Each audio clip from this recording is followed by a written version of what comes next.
This episode, The Prisoner meets Spectrum. Kevin Grazier takes us out into the solar system. Space 1999 is back. And bizarrely, so is Terrorhawks. That's all coming up in Pod 62 of the Gerry Anderson podcast. 5, 4, 3, 2, 1. Let's get started.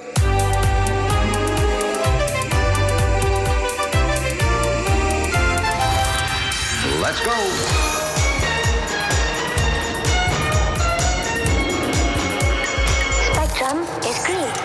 The Gerry Anderson podcast with Jamie Anderson and Richard James.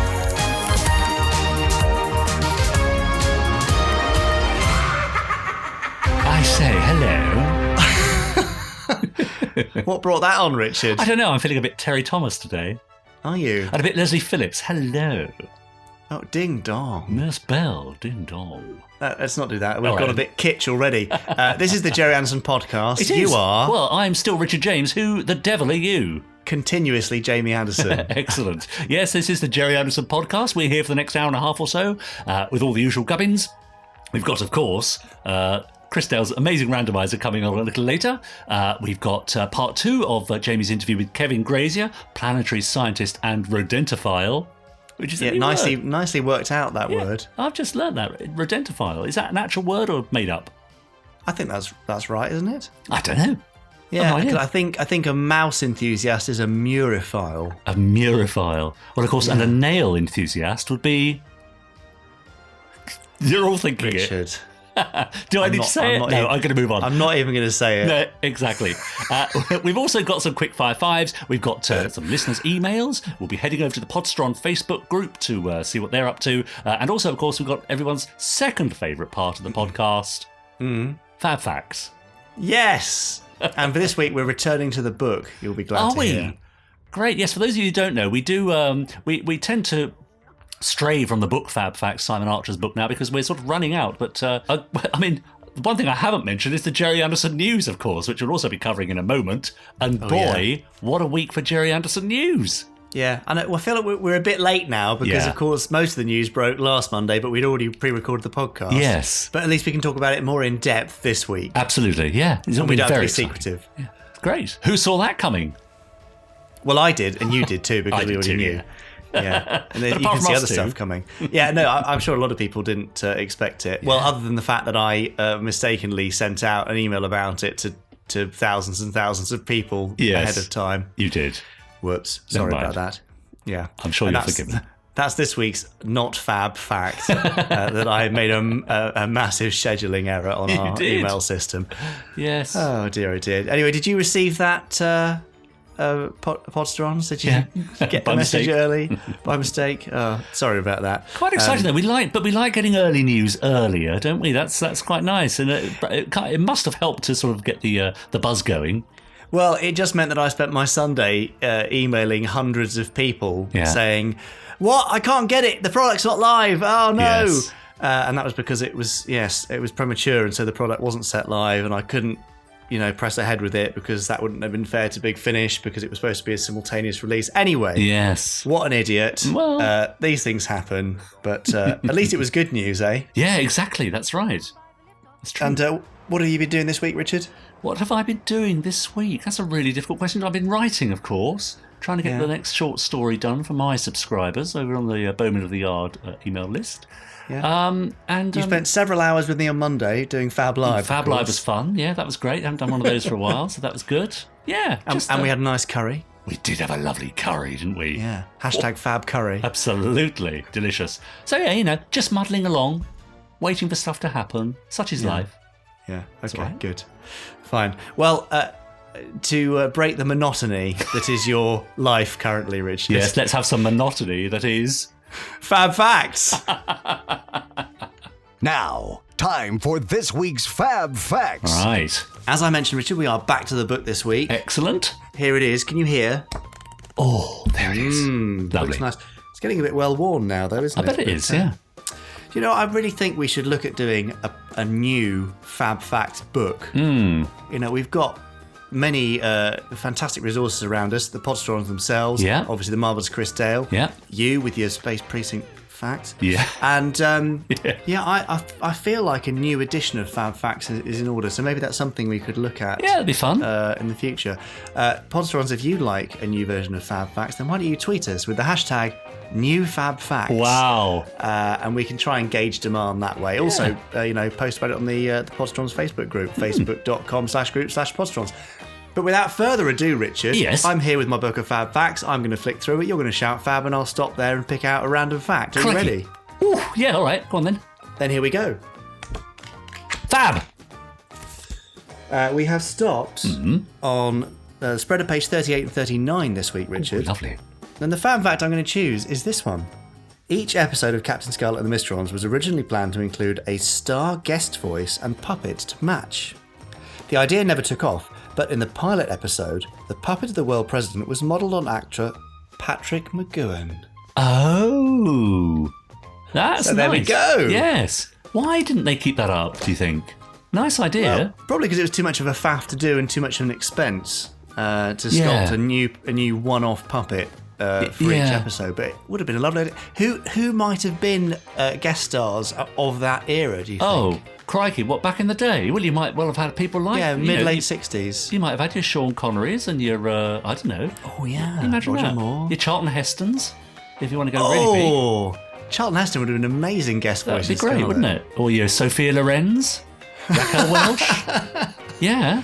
Yeah, I mean, any and all of these would have been amazing guest appearances. So much easier today, I suppose, when they could have sort of just have done it down the line, couldn't they? Whereas, previously they'd be in a booth somewhere, they'd have to get to Bray or wherever they were, or Slough or wherever they were. Yeah. I wouldn't be surprised if they started with this idea, they contacted McGoohan, there was, yes, there's interest there, and then when they tried to schedule it, it became a nightmare. Yes. And they just went, this is going to ruin things, so forget it, let's scratch it. That's a shame, because very often when they have new sort of cinema releases, they often insert, when it's out in the UK, British celebrities, don't they? I think there was Shrek, for example. There's a small character voiced by Jonathan Ross and things like that. And whichever territory it's in, they kind of get a local celebrity just to phone it in almost. Yeah, well, there was an animated theme park related thing recently, and the name which I can't remember, and there was a giant bear in it played by Tom Baker in the UK version. Nice. And I think it also featured some YouTubers. Oh, yeah. Some YouTubers. Yeah. In some other guest roles, and obviously that was UK specific. Yeah. But they weren't really, I don't think, doing kind of ADR stuff then. It was, this is the track, we performed to it, we're done. Yeah. So there wasn't even really the opportunity to go back later and re-record a voice over the top. That's right. So there you go. But something you might pursue for Firestorm, maybe? I don't really want to get into the thing of stunt casting for the sake of it.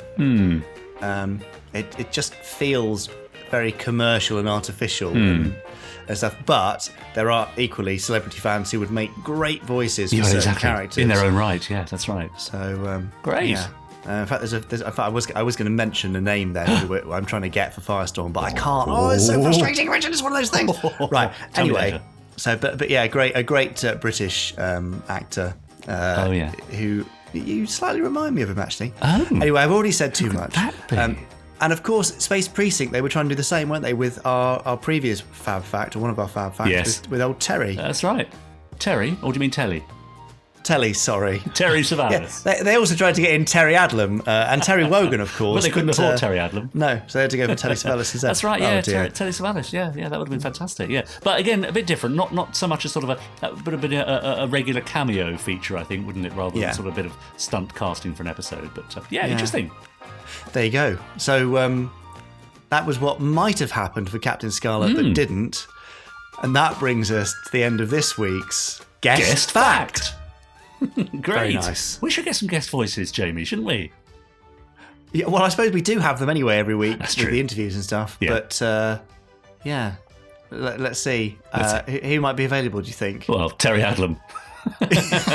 I'll put in a text after this. Oh, yeah. You're listening to the Gerry Anderson podcast. One thing I haven't mentioned, of course, is please do subscribe to us on whichever platform you're listening to us on. If you hit the subscribe button there, you'll get notified every time a new episode appears. Also, you can rate us, leave us a nice review if you feel so inclined, and share us with your friends so they can hear us too. We love a bit of sharing. That's what we're all about, Yes. aren't we? Sorry, I was reading my email again. Oh, fine. Yes, we do love a bit of sharing. Richard, have you noticed anything exciting going on Twitter and stuff? I mean, it's all going to relate really to the Gerry Anderson news this week. Do you want to hear my top 5 tweets? Let's do it now. Here we go. 5. Fred McNamara says Space 1999's back as an audio series, and now Terrorhawks is actually coming back to TV. This is legit the best time to be a Gerry Anderson fan. 4. Shane Poole says, great Fab Live tonight, only my second time I've been able to watch it live. Nice to have you along, Shane. 3. Jeff Owen tweeted, I can't remember if you mentioned this on the podcast or not, but was there any truth to the rumour they were remaking UFO back in 2009 with Heroes Ali Larter and Fringe's Joshua Jackson? Who knows, Jeff? Don't know about the stars, but they were trying to do it, but it fell over, I think, unfortunately. There we go. 2. Stuart Webb tweeted, Space Precinct is always the one that got me, officially the most expensive TV show ever made in the UK up until then, and it really didn't look as good as Red Dwarf. What did they spend the money on? To which I replied, me. 1. And finally, Marvel Comics artist Nick Roche said, oh my god, Terrorhawks is one of my most favourite things as a kid. Used to make comics and storybooks about them and always preferred them to Thunderbirds or Stingray. Would love for this to take off and someone to make comics of it. Well, what a great idea. Wouldn't that be nice? Well, we And know who where to go if knows? we want an artist. Well, absolutely, yeah. He's put his foot in it there, hasn't he? Yeah, he's basically volunteered himself. Yeah, that's right. Thanks, Nick. Yeah, great. Been interest from all over the world about all this stuff, I Richard. know, it's incredible, isn't it? Yeah, particularly Japan on the Terrorhawk stuff. Right. And obviously the US on Space 1999 stuff, as you might expect. But Yeah. Yeah. How And exciting. we sort of alluded to it, so Yes. should we just go straight into some Gerry Anderson news and talk about it more? I think we ought to.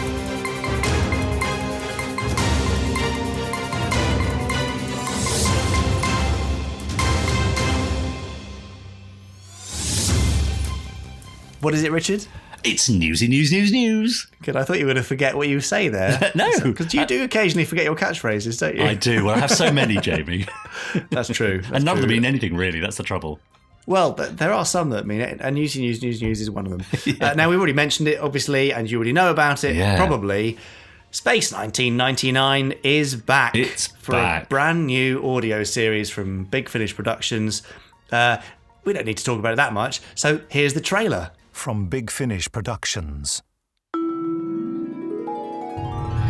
is Earth Orbiter Station 1 controller to Eagle Shuttle 4409. You are cleared for departure to Moonbase Alpha. Right now, for all you space enthusiasts out there, it's Space 1999. I'm detecting a spike in vital signs. Coffee, Commander Koenig? Oh, yeah, sure. Thanks. Welcome to the program, Commissioner. Very happy to be here, Petra. My big moment. Paul! Paul Morrow, is that you? Commander Koenig! The pilot's out calling. I got a total computer shutdown here, Paul. Something hit us. Oh, Victor. Oh, it's good to see you. He's breaking through, John! Stun him! But I've got another astronaut sick, just like the others, just as hopeless. How many more people are gonna have to die, Simmons? Paul! Commander, there's a problem with Eagle 4 on approach to Sector 2. Break away immediately. That's an order. Break away. Base Alpha, 13 September 1999. This is Dr. Helena Russell. Put me through to Metaprobe Commander Alan Carter. What's this? Not making house calls anymore, Doctor? Sector 2's exploding! My God! It's like they're watching us. The moon and the Earth are safe. People are dying out there, John. Recall all Eagles. What exactly happening out there? Find out. Can we get through to Moonbase Alpha? It's only us who might get our socks blown off, Simmons.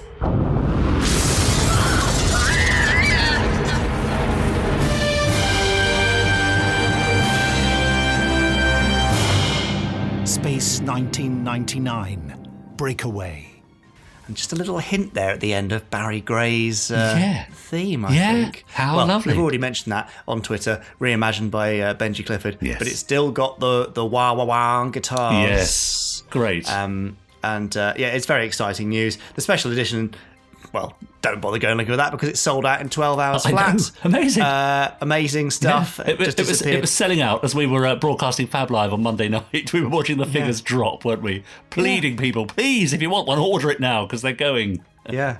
And then I drove back, or I stayed with Mum that night, and by the time I got back, I sat down at the laptop, the last one had sold as I sat down. Incredible. Amazing stuff. Yeah. So thanks to you guys for all the support on that. It's very exciting. Standard edition is still available for pre-order, although there is a possibility that even that might sell out. Well, not right now, but the physical edition might. There are only so many, I suppose, aren't there?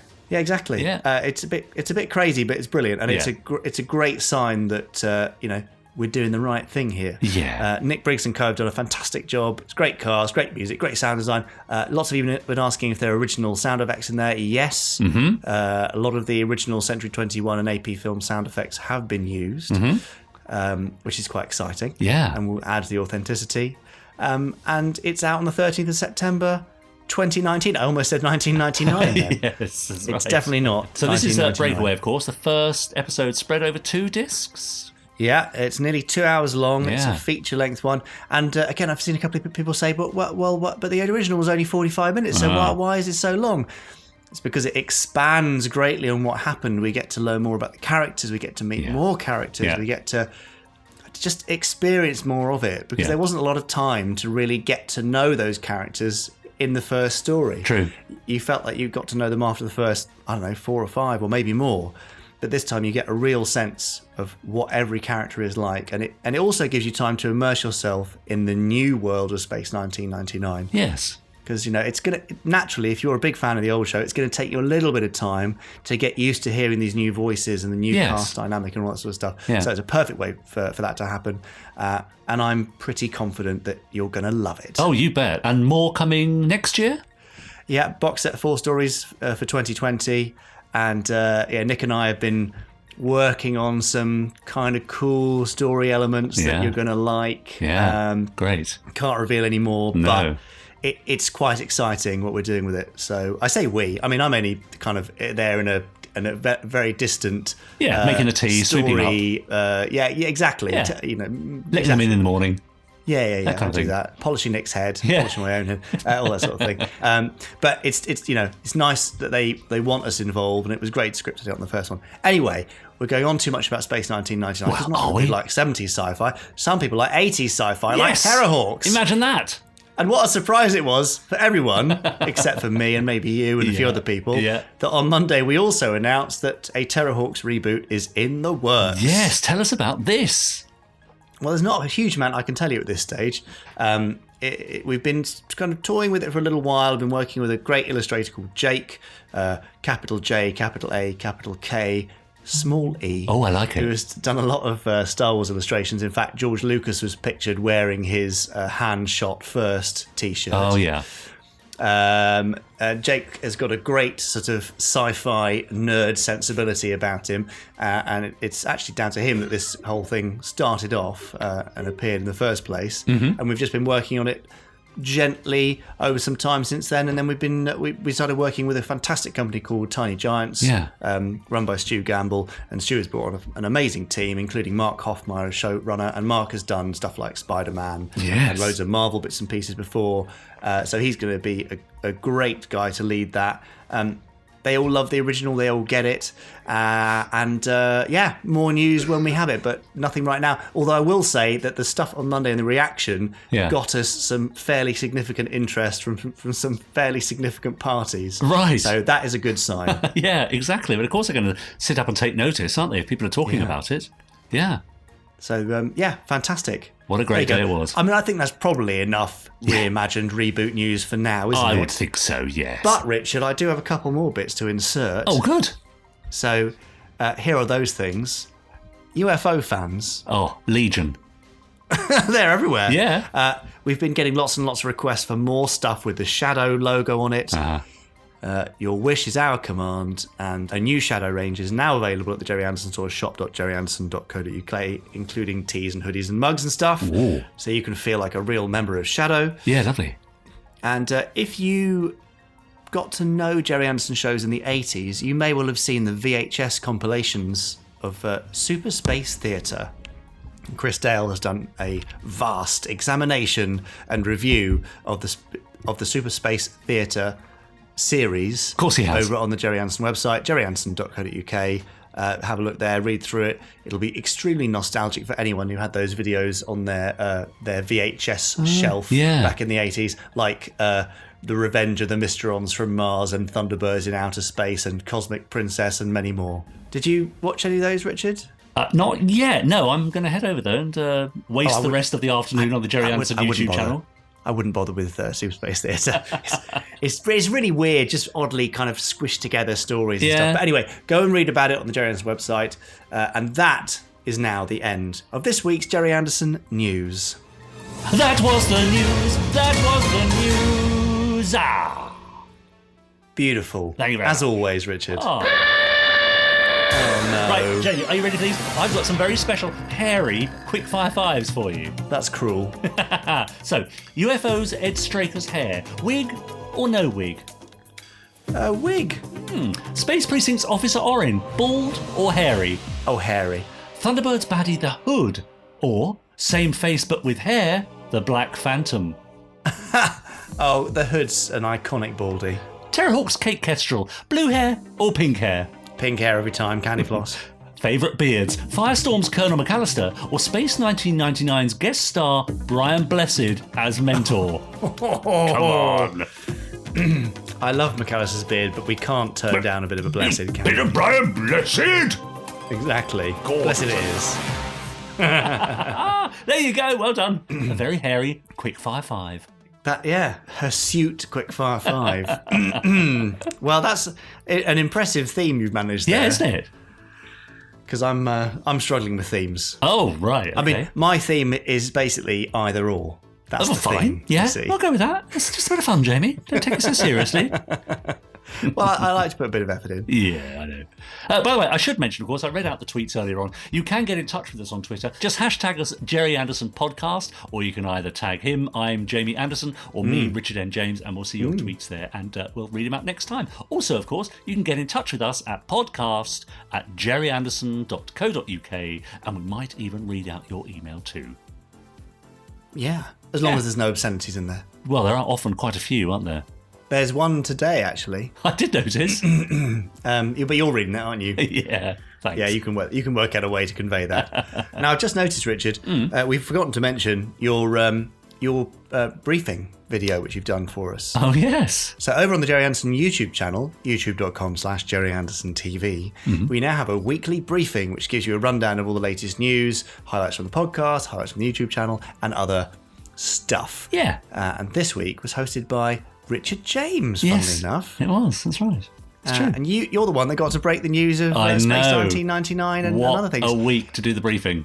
Lucky you. Now, the amusing thing, or not so much for poor Chris Dale, is I actually discovered that I put you in the wrong place, in the wrong order. So Chris had also recorded a briefing. Oh, did he? So poor Chris, this week, he did his big rap bites, which I put on the wrong hard drive for Fab Live, and the poor thing has been bumped from the briefing because Ross had already edited yours. I'm really sorry, Chris. I bow down before you and beg forgiveness from our Lord Randomizer. Absolutely. So, gosh. yes, whoopsie. Yes, well, he'll never forgive you.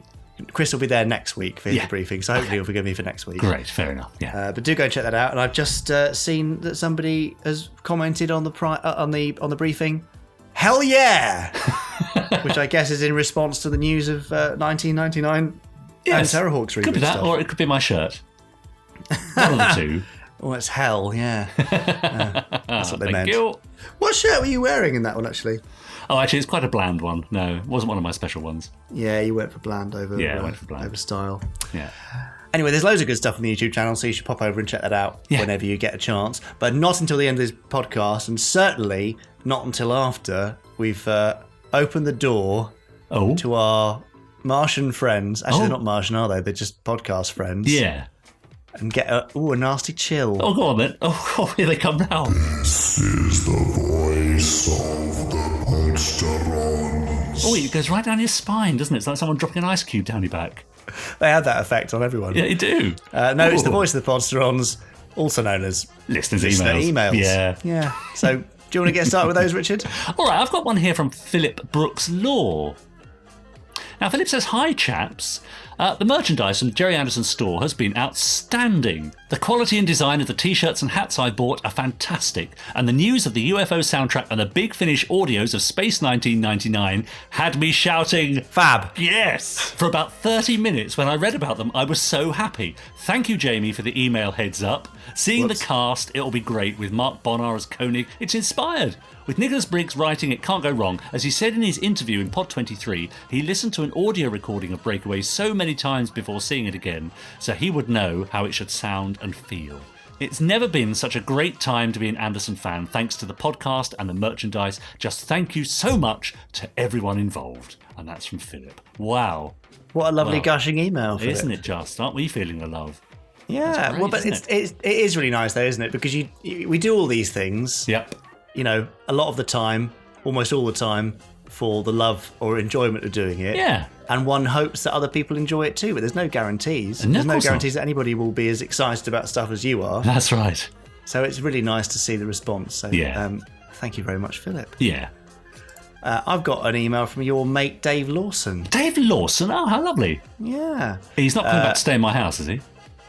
Well, let's see. Let's see what he says. He may be planning another trip. I mean, he's got a key now, hasn't he? Yeah, he has. He can let himself in. Yeah. He knows Dave says, "Hello, pod hosts, Hello. Richard Anderson and Jamie James." Aha. I mean, he's taking it too far now, isn't he? Trying not to upset us.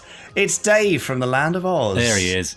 Along with a thoroughly enjoyable trip to England, France and Singapore, I really enjoyed my time at Leicester for Fab Worlds. Oh, yeah. Meeting all of you and being part of the podcast and Fab Live was a highlight.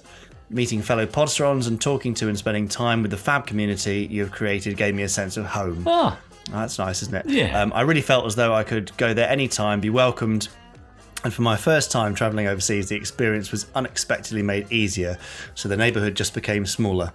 I may not have ever been to England if it wasn't for the Gerry Anderson podcast. Oh, imagine. Isn't that great? There you go. It's great, yeah. Yes. Some know of my struggle and busy time finding a new residence from the day I landed back in Australia. I do long to come back, and I'm very tempted to attend the Fab Worlds of Anderson 2020. Wow. As are we, Dave. Yes, indeed. Cool. I did spend some valuable time with Richard, sharing a beverage or two at the King's Arms. Free. Naughty. Yeah. Then going on a tour of production locations, including the lot at Slough. Yeah, that's true. Driving was interesting. Thank you. And you have too many roundabouts, and the M1 was a nightmare. Yeah, sorry about that. That's a good review of England, isn't it? Yes. I bought Richard's first novel and wanted to buy the second novel, but we can't get the paperback in Australia yet. Yeah. Richard! Yes, I should look into that. Do something about that, yeah. Thanks to Richard, Abby, Isabel, and Rebecca, who made arrangements, and with the help of fellow podsterons, a copy of Devil in the Dock made its way across time and space. 9 hours, there's that number again, Jamie, into the future and into my hands. Amazing. That is the family, Jamie, that is due to your dad and the continuing legacy you guys so passionately preserve. Keep up the fun. Yeah, Dave. We will. Yeah. Brilliant. Again, I think there was a really nice little note in our Postrons group from somebody saying what a friendly and happy and positive community it is. Yeah, and it's true. absolutely. It is so lovely. Why does it have to be anything but that? That's that's the thing. We're all here. It should not be anything but. Yes, I know. There we are. But no, we're very proud of our Podstrons, aren't we, Richard? We are indeed. Of course we are, yes. And I have one here from, this is from Matt. This is quite a long one, so I'm going to take a deep breath and in I go. Are you ready for this? Ready. Dear Jamie and Richard, I'm afraid I'm a bit late to the party, only having discovered your podcast at the weekend. I guess I have a lot of catching up to do. Well, I should say so. 62 of them? Good luck.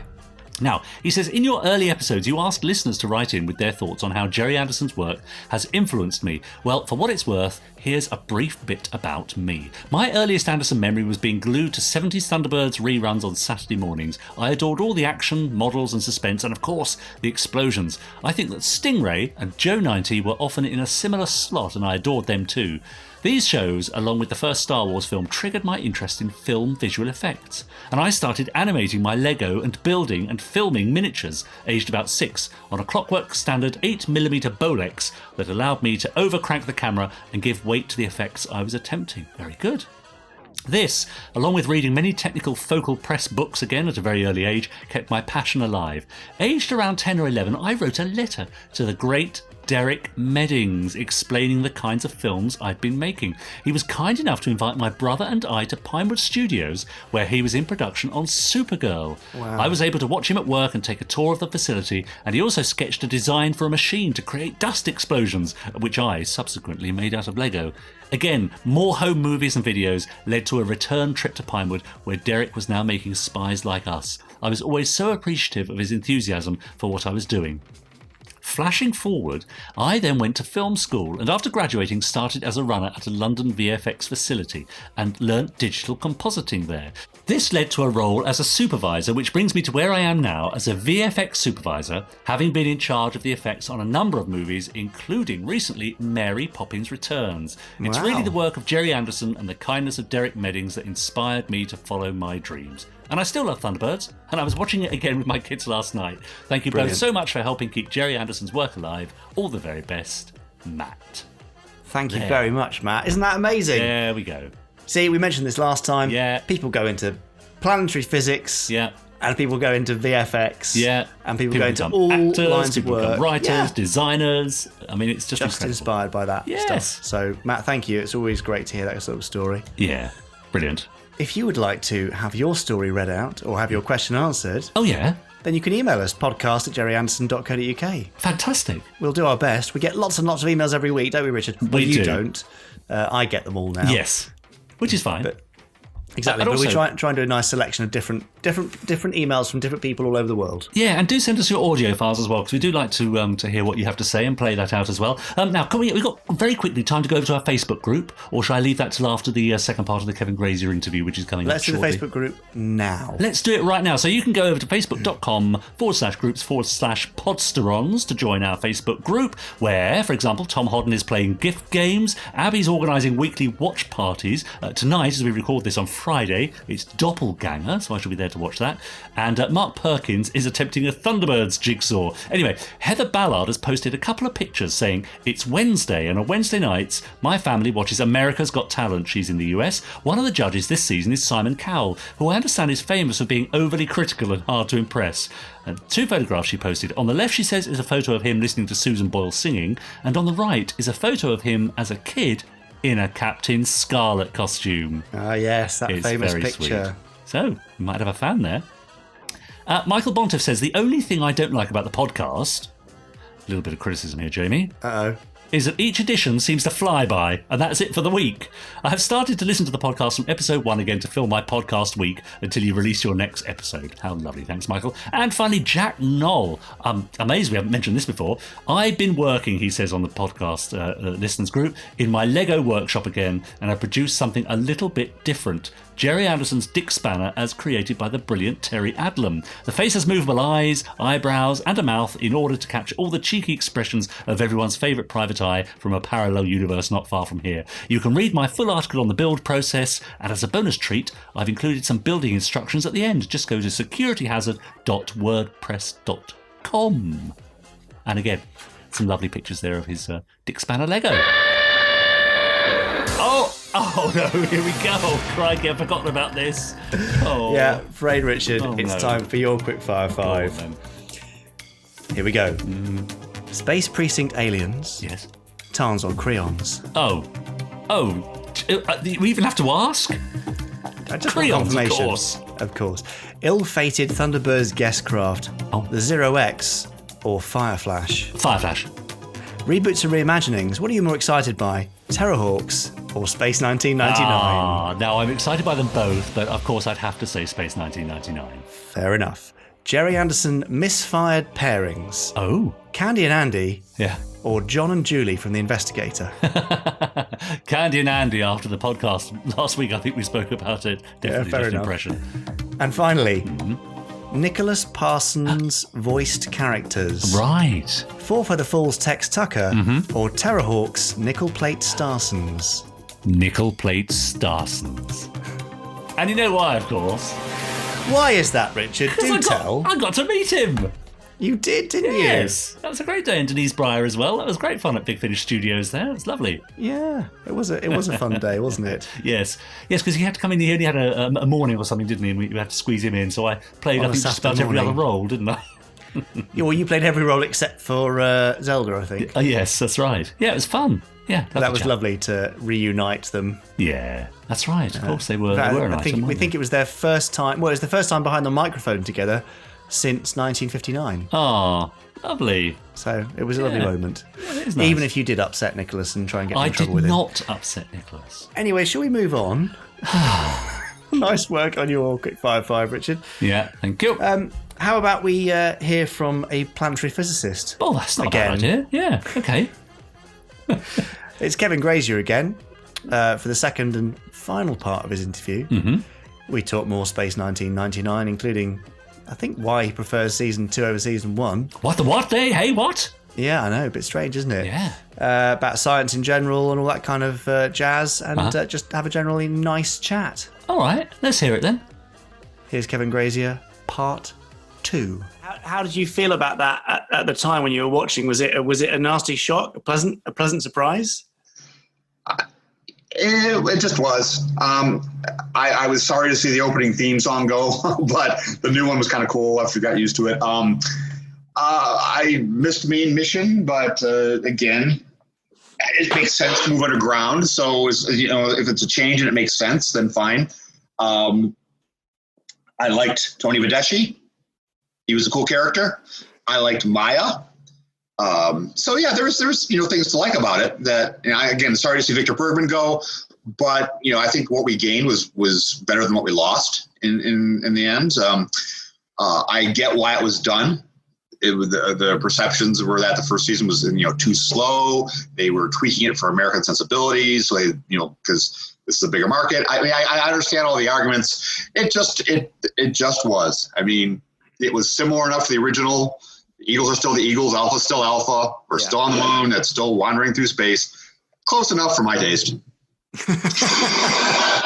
Okay. I mean, you tend to get a big divide between Space 1999 fans with 90% of them, or even 99% of them, preferring Season 1 to Season 2. So you may be an unusual case with a foot in both camps there.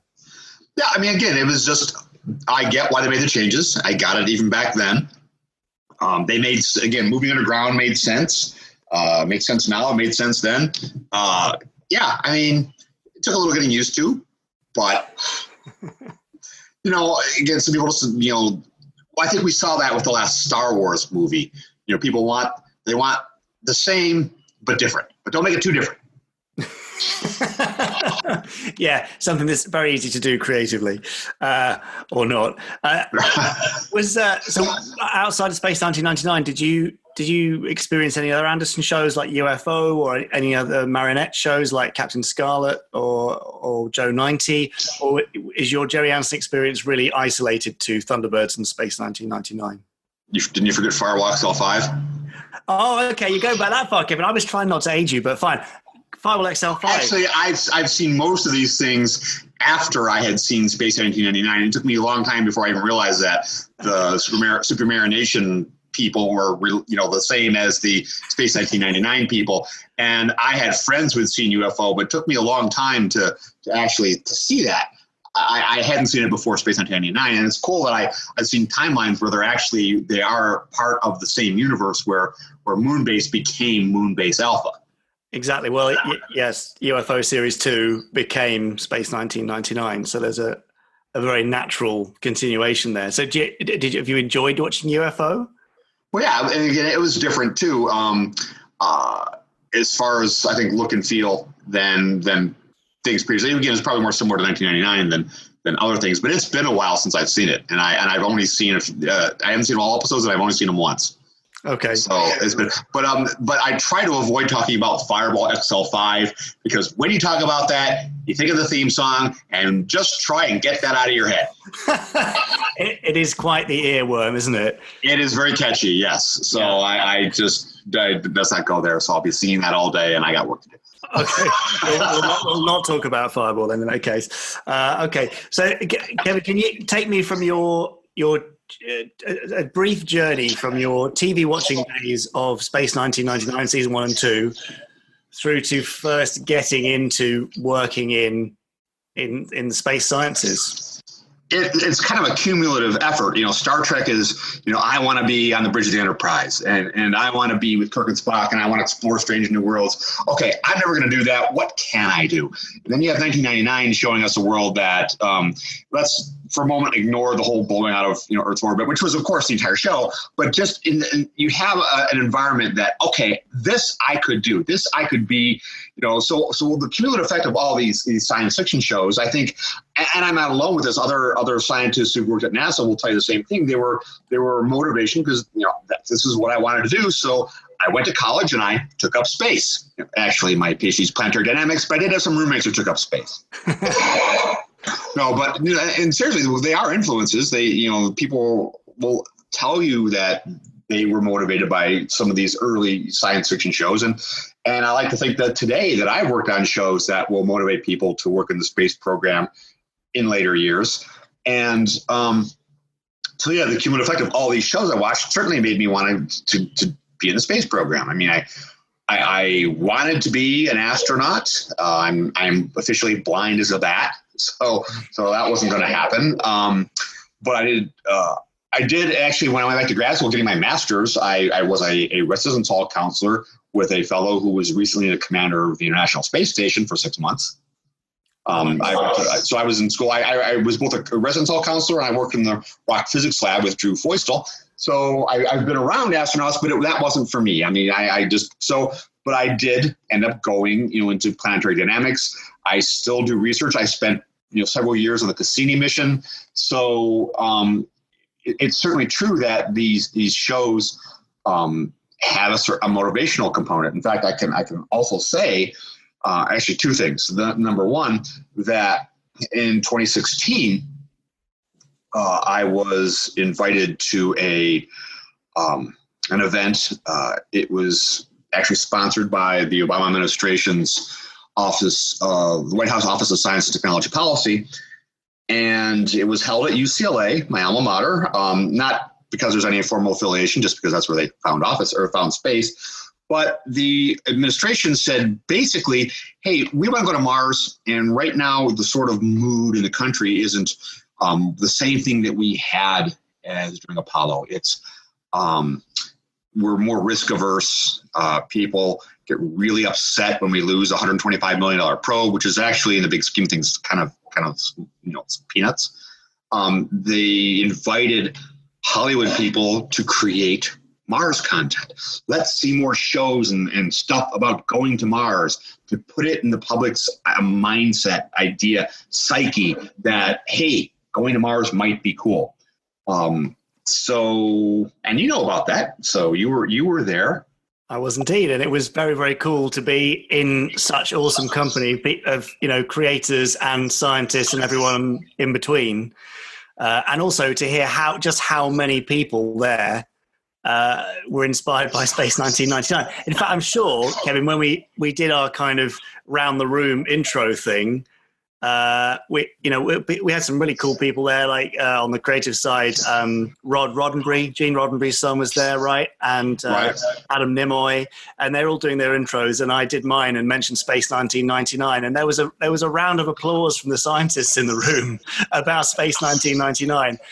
That was a very cool moment. So what I'm hearing is that my story is not unique. It seems not. I've always known, because we keep meeting people, that Dad shows had a real tangible influence. But it was only from that point of getting involved with that program and then going, it must have been the following year, to NASA Goddard and meeting several guys there, the head of heliophysics, head of outreach. They're all like, they've got Eagle posters on their walls. So that's a pretty awesome legacy, and I'm very glad that Dad shows played a small part in you doing what you've done and continue to do. It did, and it also, I think we kind of overlook something else, is that we motivate other creators as well. Sure, there's the people who write fan fiction and stuff, but there's also, there's like. I want it to be like Star Trek, only this, or it's a touchstone on which people base other things. And it was funny is I was at Comic-Con last week, And I was sitting here talking with one of the writers from Star Trek Discovery. And it turned out, I'm a huge fan of Discovery. I love that show. And she was a big fan of Battlestar Galactica that I had worked on. And we sat there, we spoke for like two hours, maybe 3 hours. And it started out as like a mutual appreciation society. Oh, I loved your show. No, I loved your show. And I mean, that's true for, a lot of people. They latch out of these shows and I want to do 1999 only blah, and so not only do we motivate scientists and engineers to do what they do, but we motivate other creative types. And then there's a feedback loop because they motivate future scientists and engineers to do what they're going to do. Yeah. That is a pretty awesome effect, isn't it? I mean, it's my hope that either directly or indirectly, in however many years' time, we're going to hear from the first commander of the first mission that touches down on the Martian surface on their return, assuming it's a return mission, that they'll say that they were inspired by something that was either directly by something like Space 1999 or a show that has its roots in that. And that's a very real possibility, right? Because people are inspired by that kind of thing. And yeah, it is. And I mean, if there's a show that should be, rebooted or remade, I think it's the two UK shows I would love to see are Space 1999 and Blake 7. Yeah. And but yeah, I mean, let's redo 1999 for the next for another generation. I mean, I'm sure round 2 will go more than 2 seasons. One would hope so, and maybe be a little bit more consistent between the 2 seasons as well. I was heartbroken when it was canceled. I was like when Sheldon in Big Bang Theory, when Alphas was canceled. That was I was worse. I was so upset with it. I sulked for about a month. Oh wow! I wish that was an exaggeration. Well, I'm sorry. I'm very sorry, but you can blame Lou Grade for that decision, Kevin. Lou Grade? Lou Grade, who is Dad's backer and the head of ITC. Dad would have happily gone for another series, but unfortunately, that was that. Is he in relation to Michael Grade? Yes, yeah. Michael Grade is Lou's nephew. Oh, so he was the nemesis of Doctor Who. Yeah, absolutely. So yeah, Michael against Doctor Who and Lou against Space 1999. I was unaware of this. See, I have learned something today. There you go. I'm glad to have helped. So, Kevin, just briefly touching on your TV and film science advisory role. How did that come about? And just briefly, what is that process like? Well, if you were a scientist and you wanted to get involved today, it's different than how I got involved. Because I got involved in the traditional Hollywood way. It's not what you know, it's who you know. And of course, what happened was a friend and I, and I was in California, he was in Ohio, had been watching Star Trek Voyager, and we were a little disappointed because we thought Voyager had all this promise to be a great show that it just wasn't living up to. And the first couple seasons, I don't think they knew what they wanted their show to be. But back then, Paramount had a process by which you could submit unsolicited manuscripts, and you'd write your script and you'd send it in. And they were perfectly honest. They said, we get about 3,000 scripts a year. A good outcome happens to single digits. So right now you're looking at 1 in 1,000 odds roughly for any kind of good outcome. But if you want to send us your script, we will make you 2 promises. It will get read, and within 8 weeks to 8 months, you will get it back. And that's all we will promise you. So my friend and I, we were both very busy. He was working at Wright-Patterson Air Force Base at the time, and I was a grad student at UCLA. So that, was pretty time consuming. But in our copious spare time, we hacked out this script. It was called Survival of the Fittest. And it was actually, I'm still proud of it to this day. It turned out really well. And we sent it in and forgot about it simply because we were both very busy. But 7 months later, I get a call from the executive producer's assistant. That was Jerry Taylor. And Barbara, who was her assistant, said, we'd like to, she loves your writing. It goes in a direction we don't really want to go, so we can't use the story, which, by the way, I should argue they eventually did go that direction in the later season. But so we were invited to come in and pitch stories. And I said, oh, great. Is this like a one-time thing or can we come back? And she said, oh, you can come back as long as you're not arrogant, rude, or an idiot. That's a quote, by the way. I can still to this day hear her saying that. I love that. So we developed some stories and we pitched several times to staff writers. You just sit there in a room with a staff writer and for about 20 minutes and, here's an idea. What if the Vidians want Neelix's other lung or something like that, And so turns out that the two people I end up pitching to the most were Michael Taylor, who wrote what I think to this day is the best episode of Star Trek ever. It's a Deep Space Nine episode called The Visitor. And I would end up working with Michael on Battlestar and Virtuality and Blood and Chrome and a few other things. But the other person I pitched to was, in his first job in the industry, Brian Fuller. That Brian Fuller, yes. And Brian was great. I mean, Brian, you'd pitch to him and you're finished. We'd sit there and talk for an hour and a half, and he didn't have to do this. And we'd say about things that are happening on Voyager, talk about the industry. I mean, he was much more gracious with his time than he ever had to be. And so I learned a lot about the industry, and I stayed in touch with Brian after the show ended. And then I was at a convention called Galacticon, and I saw Ron Moore do a presentation where he showed, some early footage of his new Galactica. And I knew that Brian and Ron were friends. They were both Trek alums. So I emailed Brian and I said, Brian, I would be very, very, would you please submit my name to Ron as a potential candidate for the science advisor job on Battlestar Galactica? Actually, that's a complete lie. What I really said is, please tell Ron about me. And he did. And with Brian's, suggestion, my interview was actually pretty short. It was like 5 minutes. And I left with the scripts to 33 in Water and the series Bible. So, and the rest is, as they say, history. Once you've got something like Galactica under your belt, it turned out that Eureka ended up sharing the building at Universal. They share the Rock Hudson building. So at a getting to know you lunch between the writers, the two writer assistants were talking, hey, how do you handle your tech problems? We have this guy at JPL. Hour later, I was hired. So, and then after that, it's like, we want this guy. So after that, it was, just word of mouth or people looking at my IMDb profile. But yeah, it was basically as Brian got me the job, and it's led to other bigger and better things. Today, however, if you are a scientist and you are interested in consulting for TV and film,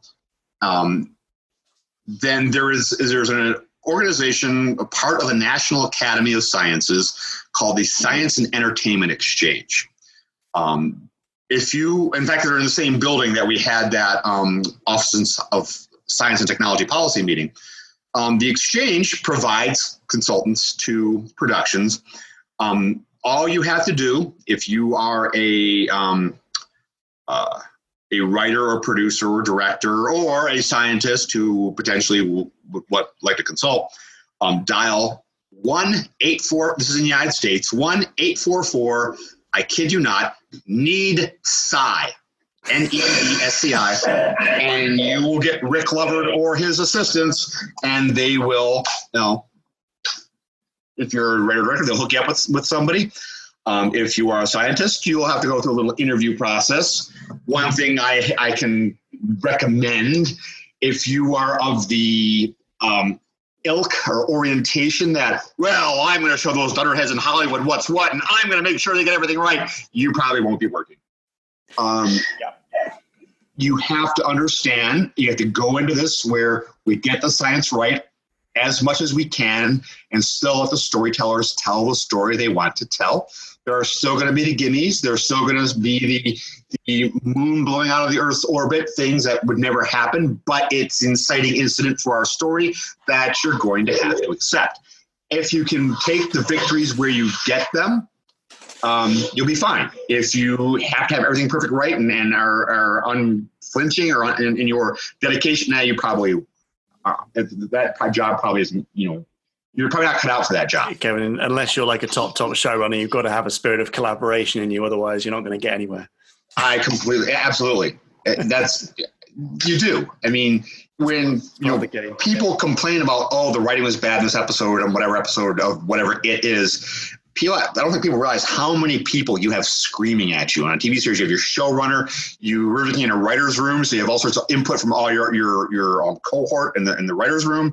You have the network, you have the studio, you have, just so many people. And so you got to remember, you as a science advisor are just one of those voices. So you have to make a compelling reason. Why do you take my change over, or in addition to all these other ones that I'm getting notes about? Yeah. So if you're good with all that, then, hey, sign up. It's a cool job. Nothing beats seeing your name go across the screen. That is very true. Well, this is a nice little bit of careers guidance, which we don't normally get on the Gerry Anderson podcast. So thanks for that, Kevin. Just before we wrap up very briefly, your Hollyweird science books, Kevin, can you just briefly tell me about what they are? I mean, I've got a copy of the first one, which you very kindly signed for me when we were doing that Office of whatever it was, Science Technology Policy meeting a couple of years ago. But what are those books? What's your kind of elevator pitch for them? It's an examination of the depiction of science, scientists, and the culture of science in TV and film. That's the elevator pitch. That's the line. Early on, Stephen and I made the decision, this wasn't not a hard decision, that this is not going to be a bash fest, that rather than saying this is wrong, this is wrong, this is wrong, this is wrong, like so many people do online these days, we were going to go subject by subject and pick as much as we could the best examples of things and stay largely positive. And I have a new co-author on the third book, Jessica Kale, and we're going to continue that in staying largely positive for the most part. There's still a couple topics that I will go off on a rant on. Don't get me started on the depiction of scientists in Red Planet. I just go nuts. But anyway. Okay, we'll be sure not to ask you about that. But anyway, so yeah, that's the quick. It's just an examination. It's not something other people haven't tried. I just think it's largely more positive, a little more thorough, and we don't take the approach that we're going to bash those dunderheads in Hollywood. In fact, we want to teach screenwriters and creatives about science as much that we also want to teach people who don't work in the industry about the industry, so at least they can understand a little bit about why things aren't always as accurate as you think they should be.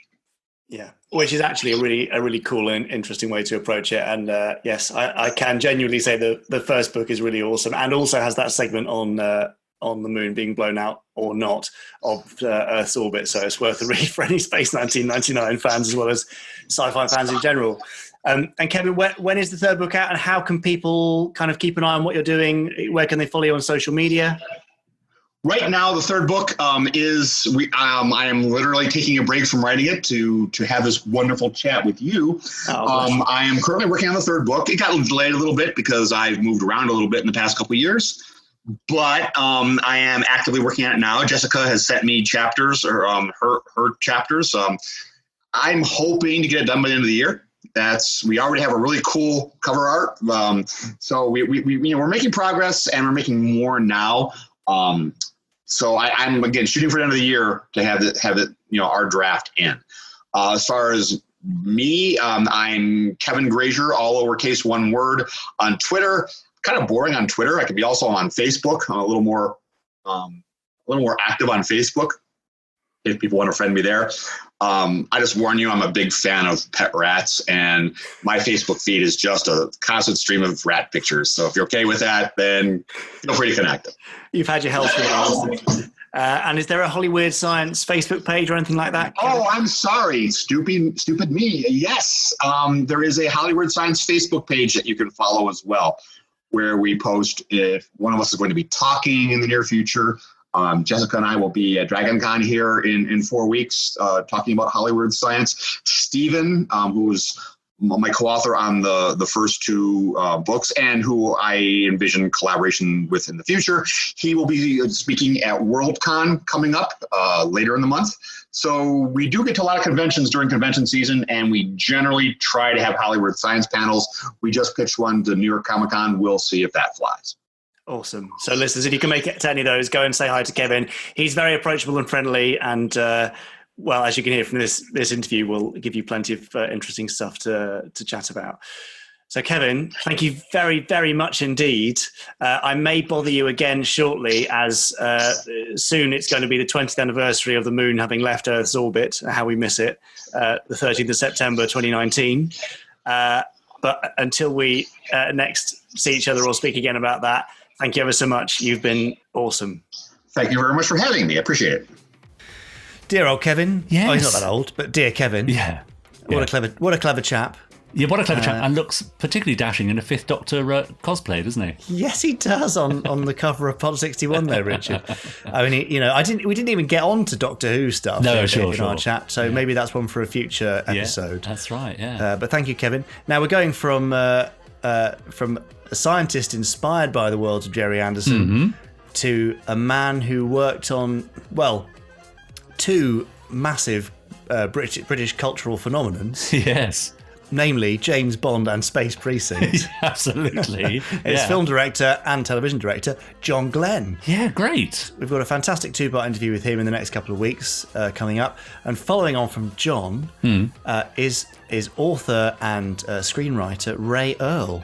You might know Ray from my Mad Fat Diary. Okay, yes. Which was on E4 a couple of years ago. And she's also done other books and bits and pieces. She's working on a kids show for CBBC currently, and she is a huge Captain Scarlet fan.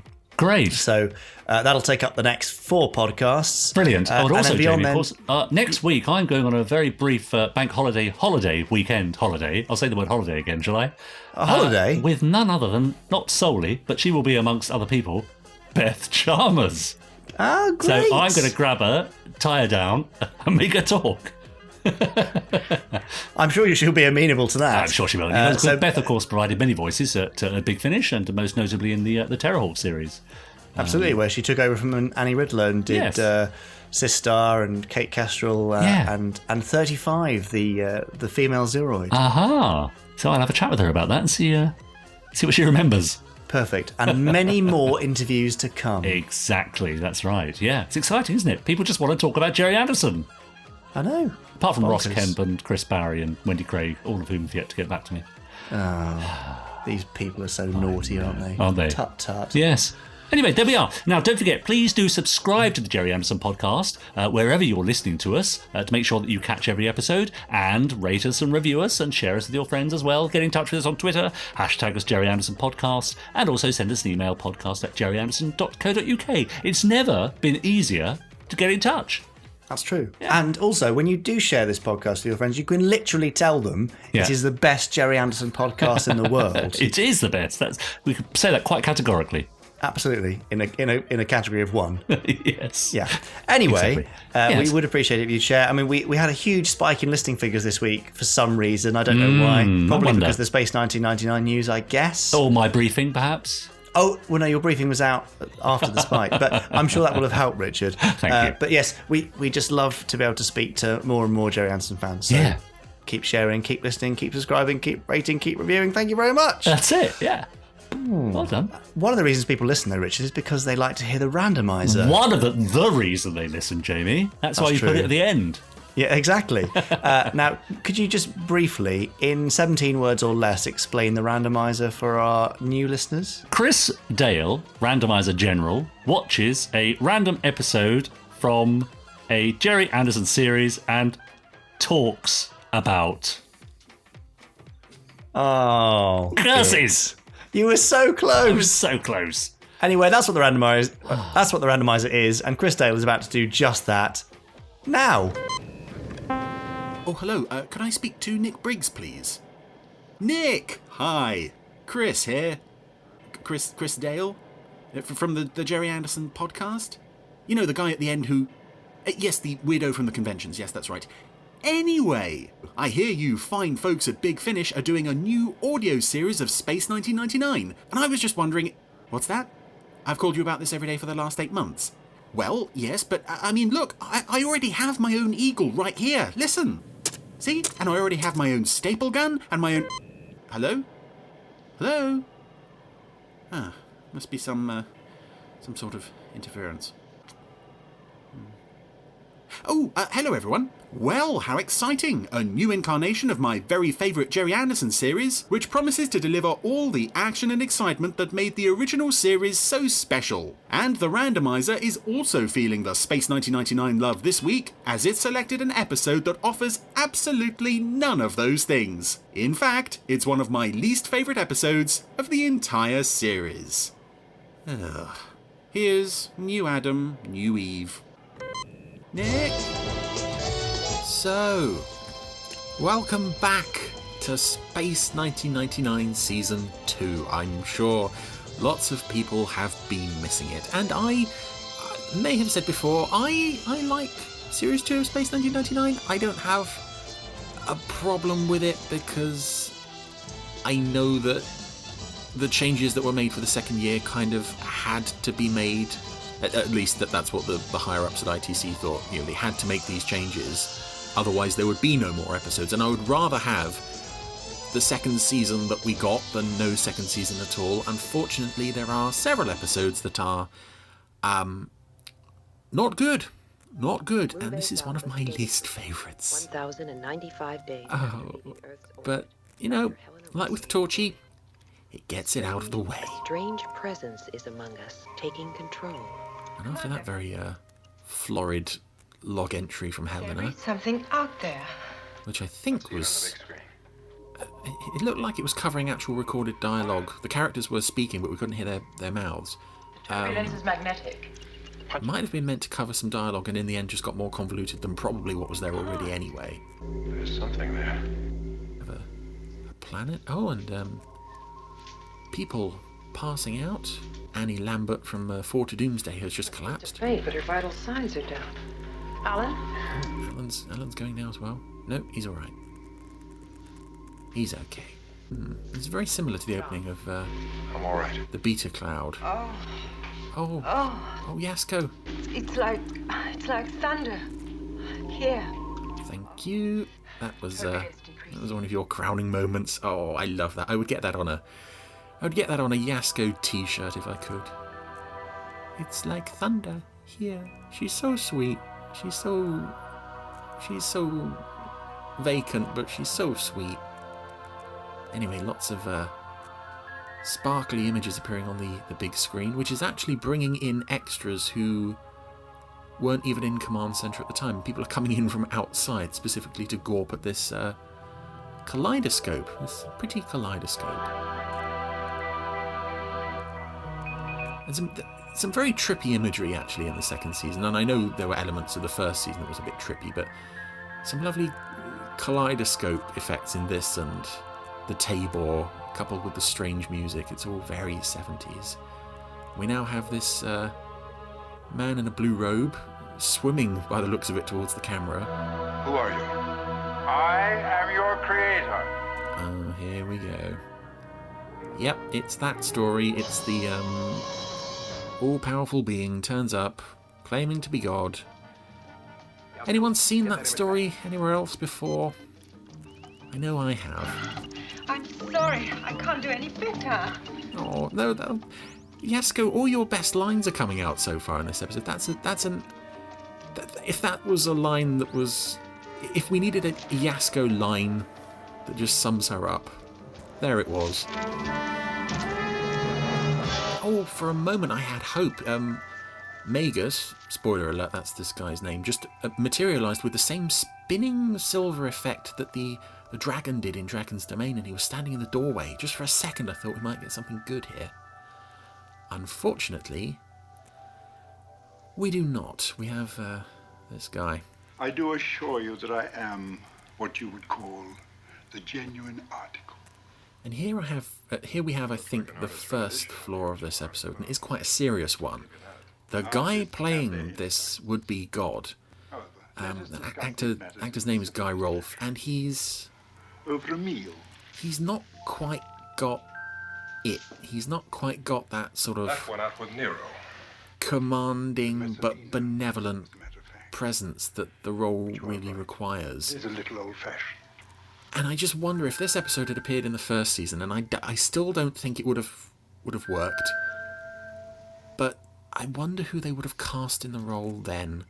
Because, and I hate to sound sort of mean about this, but I think Pure protein. Guy Rolfe is kind of like a sort of nectar. One glassful bargain basement type god in this episode. He's in the first season. Oh, who would we have had for this? Would have been a big name. However, one thing that does seem to have impressed you in the past is force. There we go. Random acts of violence. Oh, that's not fair.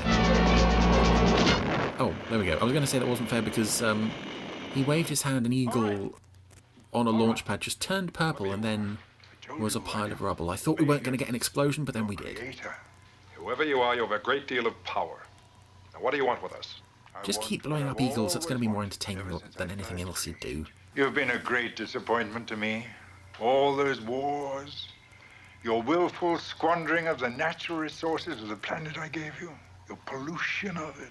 That minor issue of possibly blowing up said planet, not entirely sure. I'm going to give you something that I have never allowed to any other species. A Furby. A second chance. Oh. New Earth.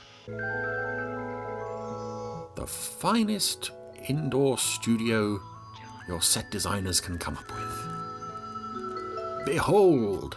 It's just that your answer is so exactly what it should be if you are what you say you are.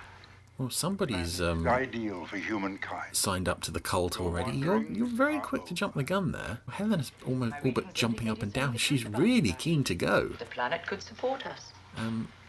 Luckily, everyone else is more or less in character. They're interested, but they're sort of not so much willing to be led by the hand as Helena clearly is. She can't stop smiling. All right, Magus. We accept your invitation. Excellent. Then I suggest the team should be as follows. Yourself, of course, as leader, since you are the only one to make the decisions. The lovely creature Maya must go, as scientific officer, naturally. The equally enchanting Dr. Russell as medical officer. And Mr. Badeshi. Oh, and Professor Bergman, where is he these days?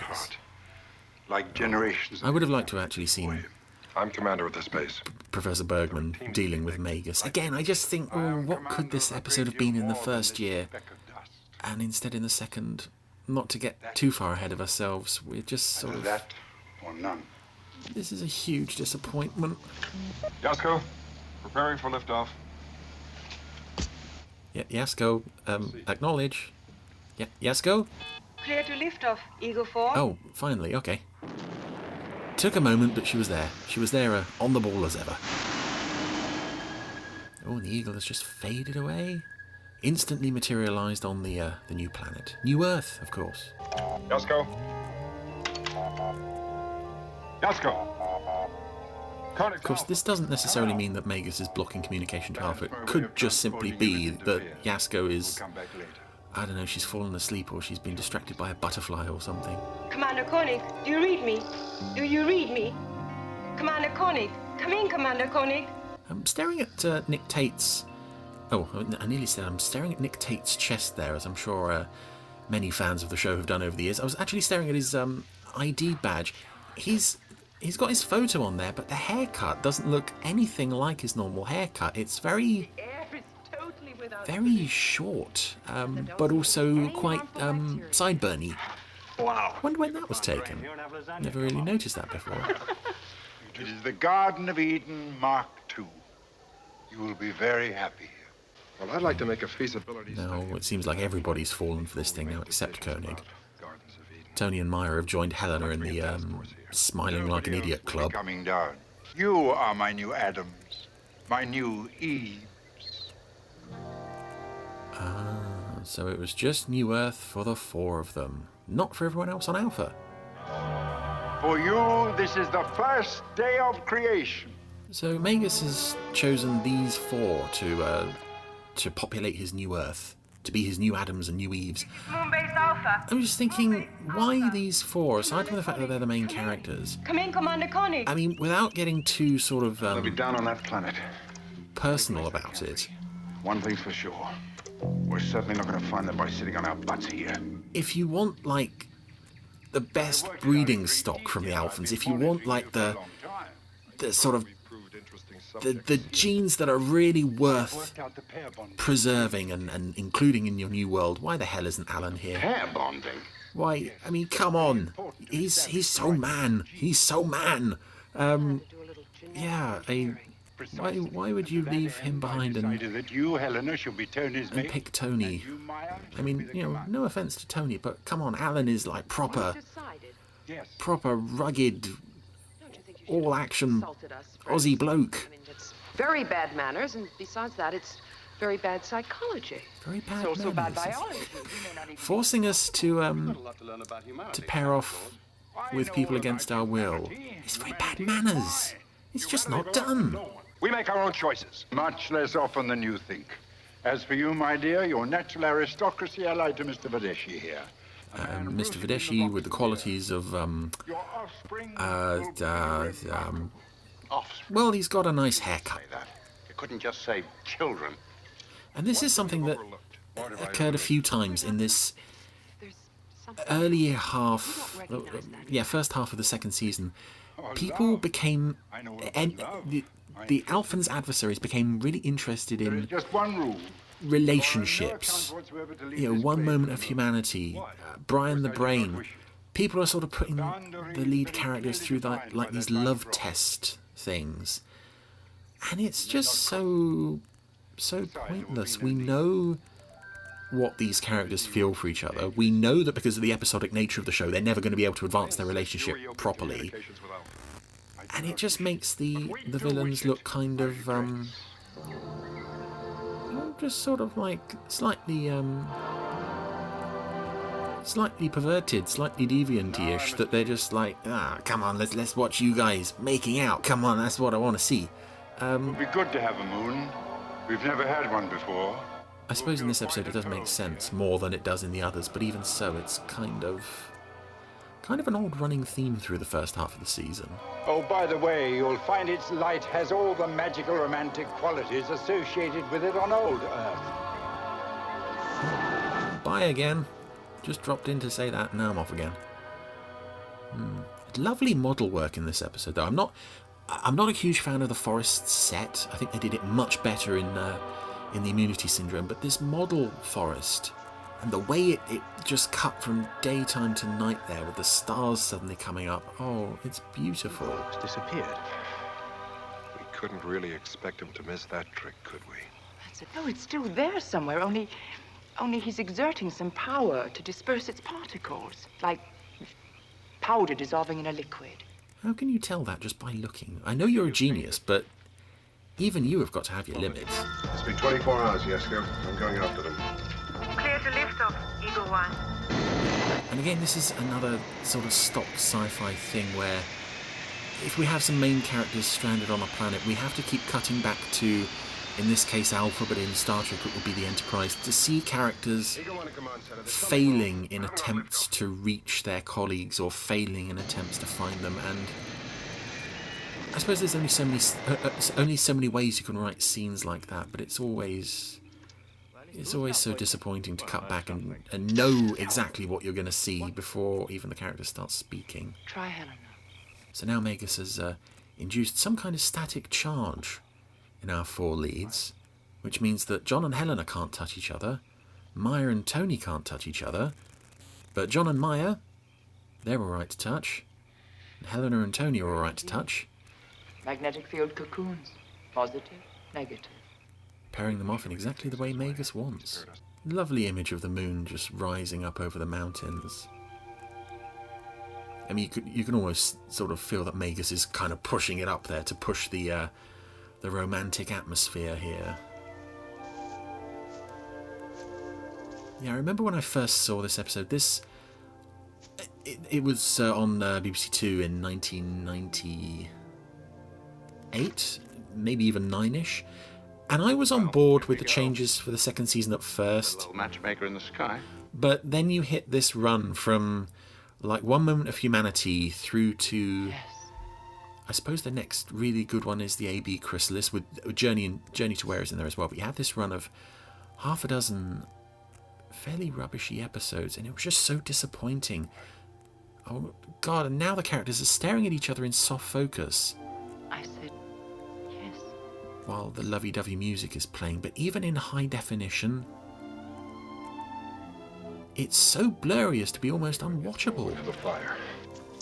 Meanwhile, Helena appears to be well and truly away. She's not concerned by any of this, staring up at the sky with a dreamy expression on her face. I wonder who does his arrangements. I wondered too. Wow. You two are going to have some very stupid children. That's an interesting theory of yours. And here we come up with one of my favourite ideas of the second series, and it's just glossed over really quickly. An interesting thing. We managed to find our God, the creator of this universe, to find that he had a God who created a bigger one. Now that is a story that I would love to see. So what, the Psychons actually went looking for their God and they found him, like he was just sort of sitting on a rock somewhere saying, "Hi, yep, I'm your God." Learn to explain it. What?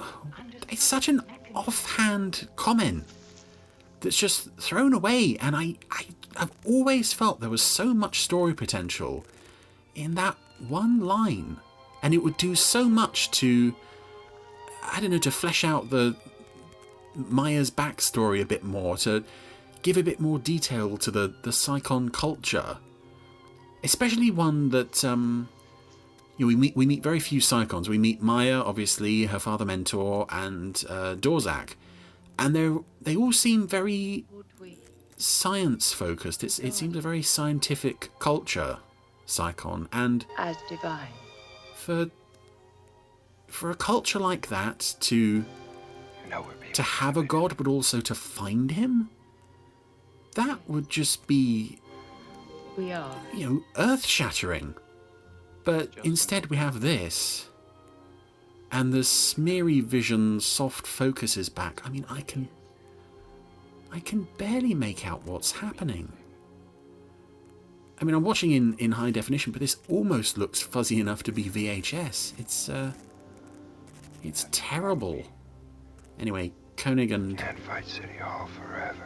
Maya and Helena and Tony are getting down to business, just like Magus wants.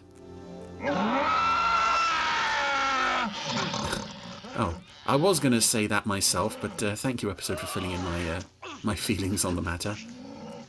I have never been so happy to see a man in a gorilla suit in my life.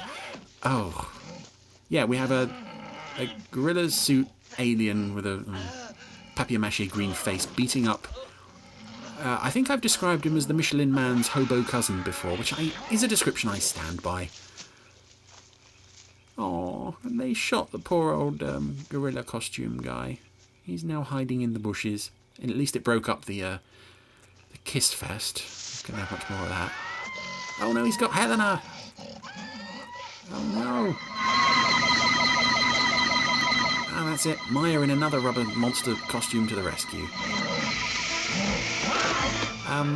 As much as I said I enjoy the second season, I look at this and, it's two guys in rubber suits flailing around.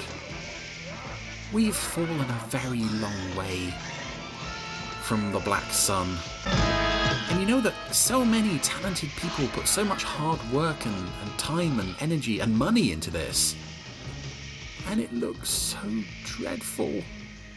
All these silly costumes. Oh dear. Well, that's that over with. The creature went on the cave, left some tracks. Let's follow them. Oh, explosion!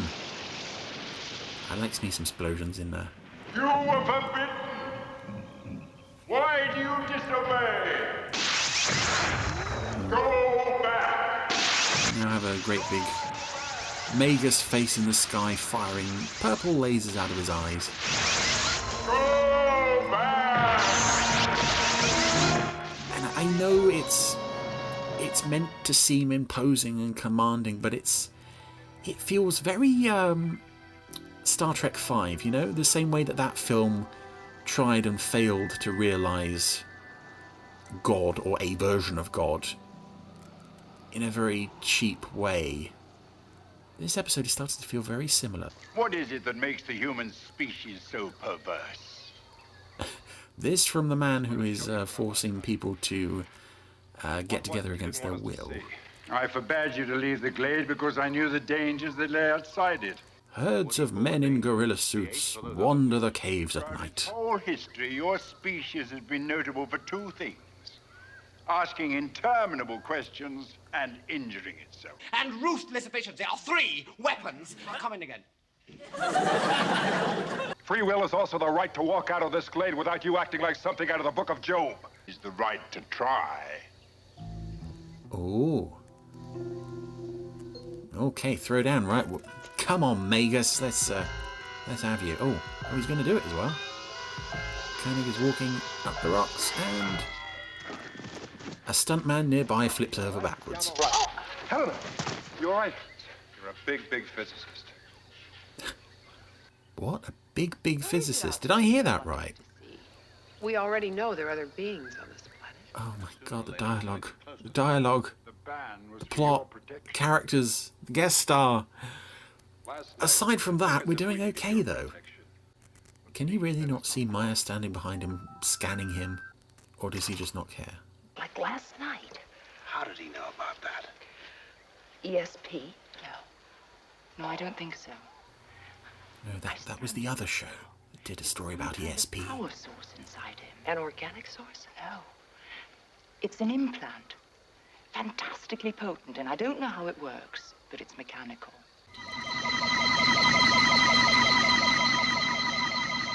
So Maya has just turned into an owl? Maya? Oh. You scratch my back, I'll scratch yours. Oh, don't. You do realise she's an owl right now, don't you? Anyway, Maya has taken off to find Magus. Also seems to have turned into a kestrel. Not sure what that's about, other than it's reused footage from the Rules of Luton. Actual location filming from the quarry. Okay, Alan. Oh my god, meanwhile Alan and Yasko are still doing this thing. I do like the booster pods that have been mounted on either side of the Eagle. I think there's just been a model or a toy Eagle with these pods being released. Is it 1612 who released those? Look very nice, I would like one. I'm going up to full power! Of course, Magus is keeping the Eagle in place. Much to the consternation of Yasko and the rest of the Command Centre staff, and of course having lost Paul and Carno and Matthias and at this point Sandra, we only have Yasko and a handful of extras reacting to what's going on, which is again quite a big difference from how things were in main mission in year 1.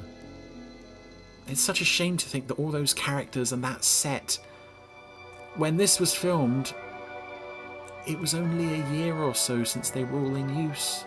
Now it's all gone. Anyway, Hawk, Kestrel, Planet Luton stock footage Maya has now landed on Magus' arm. An owl. I thought you were all extinct down here. The more I learn, the less I know. I should start writing scripts for Space 1999 Season 2. You mean he caught you and let you go? Which proves he's a Superman, but not supernatural. What about the tracks? Did you find anything? Well, I found the what? same one. Because only inside the glade as well. only a Superman could tame an owl, I guess. Clearly from the air. Come on. So we've now conveniently stumbled across a hidden entrance to the cave that Magus wouldn't wouldn't allow them to get into last night. Again, rather convenient that he's just chosen to quietly ignore them while they're doing all this. But it gives us a chance to reuse some of our old cave sets, just spray painted a different colour this week. What horrors could possibly be lurking on this obvious model set that we keep cutting to? Some kind of iguana thingy. Oh, and we shot it. Well, it's now turned into full-on attack of the iguanas here. We have... I'm sure it's probably only just one poor iguana that they got from the local pet shop, but they're making their money's worth out of it. Oh, You killed him.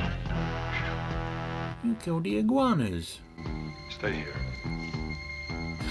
Stay here with the giant reptile's body. I'll go check for any more. Oh no, here's the Michelin Man again. Oh. And that's poor old Bernard Kay in this monster costume. You would be doing what I desire. Who is an actor who really could have played a great character in this show.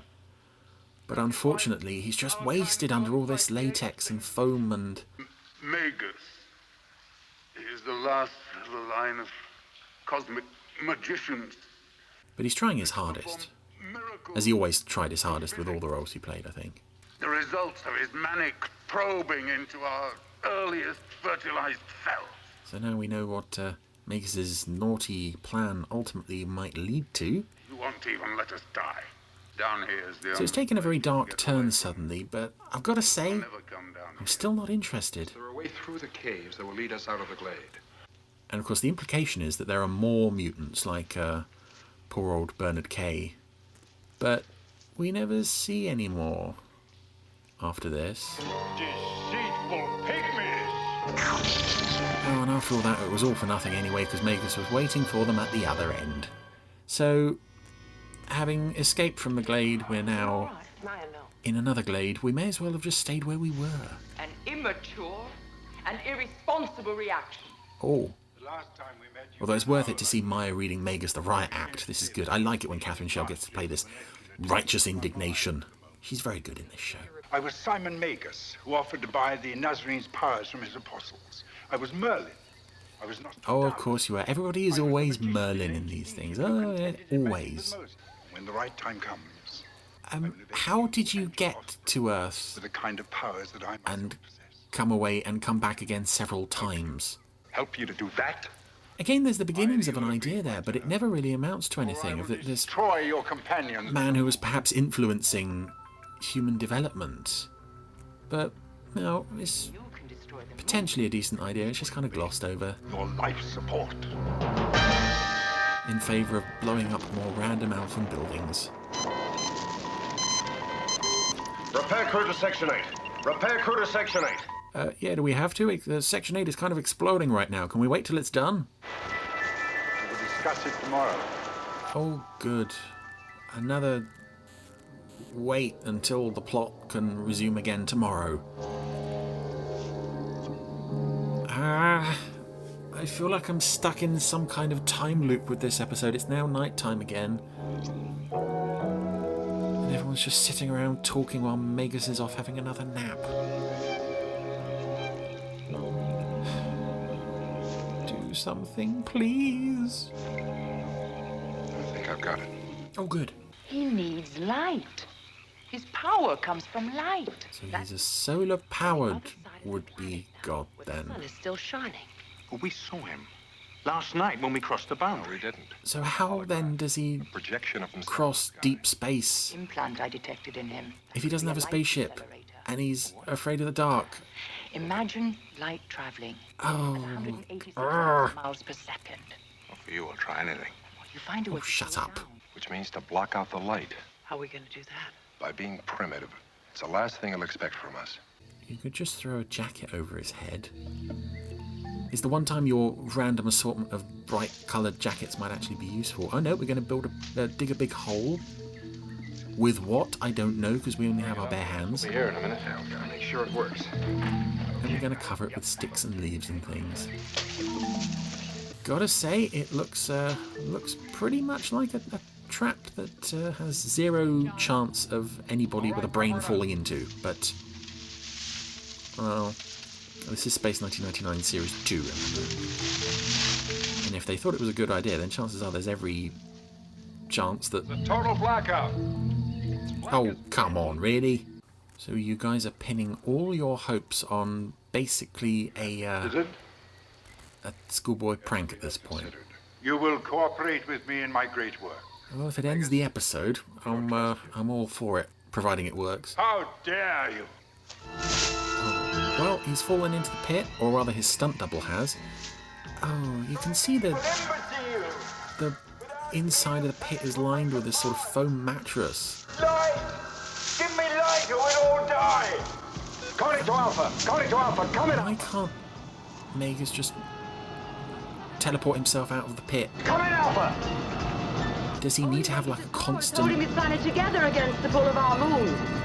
Constantly have light hitting him at all times? I don't understand why things go to custard so quickly here. Calling to Alpha!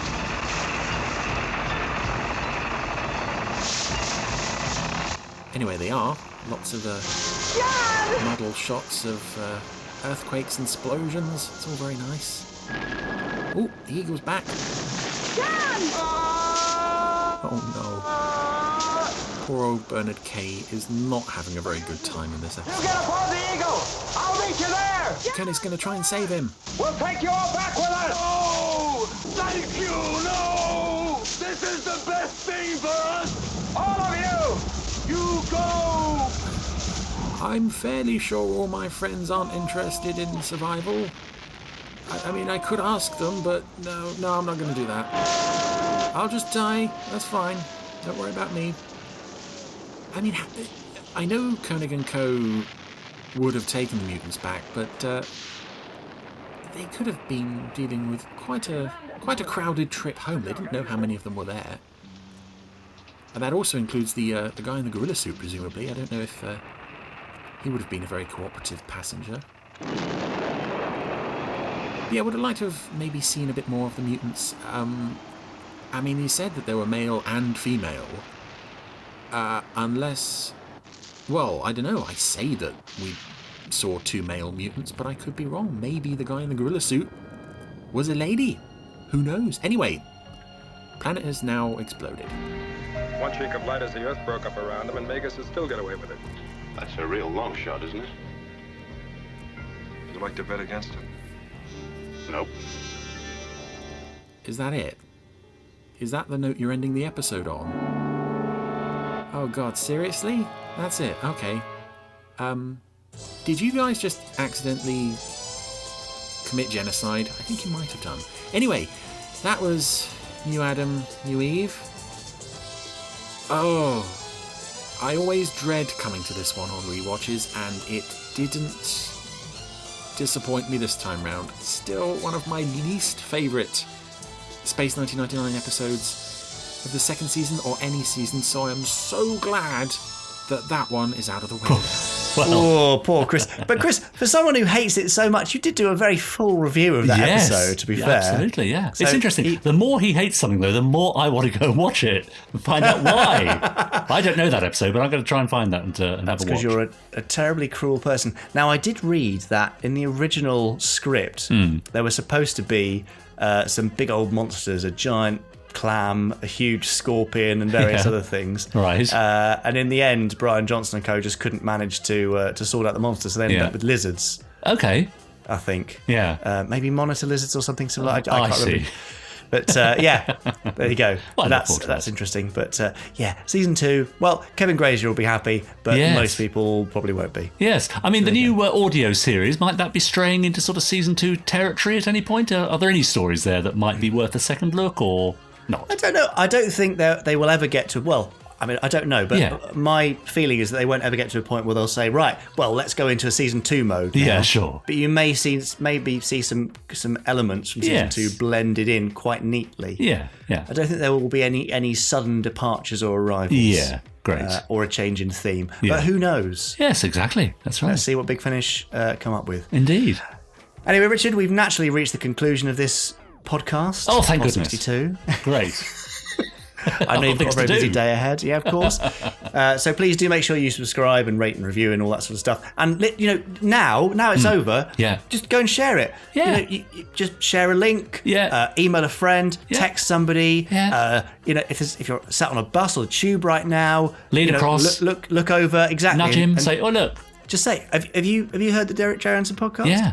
Get somebody into it. And if you successfully get a new listener, email us, podcast@gerryanderson.co.uk. I might possibly send you a little something to thank you. Not everybody, but a few random ones. If you get somebody new, maybe take a photo with the said new person, especially if they're a stranger on the bus, and we'll see what we can do. Great. Anyway, I look forward to Richard, seeing those. that is the end of the podcast. Yes.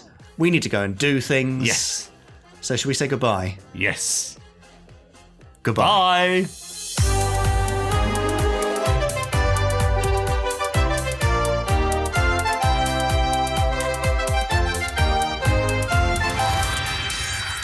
Stage 1 complete. Let's go.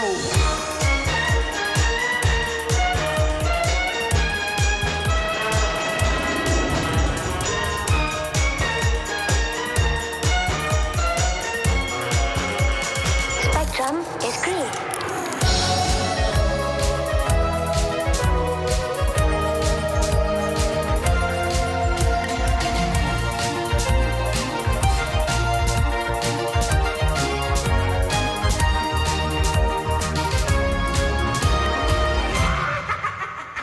Good. What an excellent close there. Yeah, wasn't it? I know, heartfelt, I thought. Yeah. What are you going to do today? Well, because I got up so early, I've actually done a lot of stuff on my to-do list already. It's good, isn't it? I'm just going to have a quick look, actually, at what's next. Trim your fingernails. Podcast. Oh, right. Tick that off. Yeah, I'm going to edit the podcast early today because I normally do it on a Saturday morning. Yeah. But I want a free Saturday morning, so I'm going to edit the podcast. Great. And then I've got some accounts work to do. How exciting. So it's an exciting afternoon all round. Isn't it just? Well, I hope. And you, what are you doing? Well, I'm very little. I've been to Lidl and I've cut the grass already. So, that's the glamorous life of an actor, isn't it? Yes, an actor's life for you. I'm going to do a bit of writing and maybe go for a bit of a drive. Nice. Yeah. A drive. I've got a new car, Jamie. Have you? Yeah, it's a big blue thing with lights on the top and, flies. and minigun cannon. That's the one. Well, enjoy that. Be careful. I will. I'll wave bash into any. over. Don't bash into any buildings. No, when you I'll fly try not over. to. Yeah. Okay. Good luck. Bye. Bye. You have been listening to the Gerry Anderson Podcast. Wasn't it fun?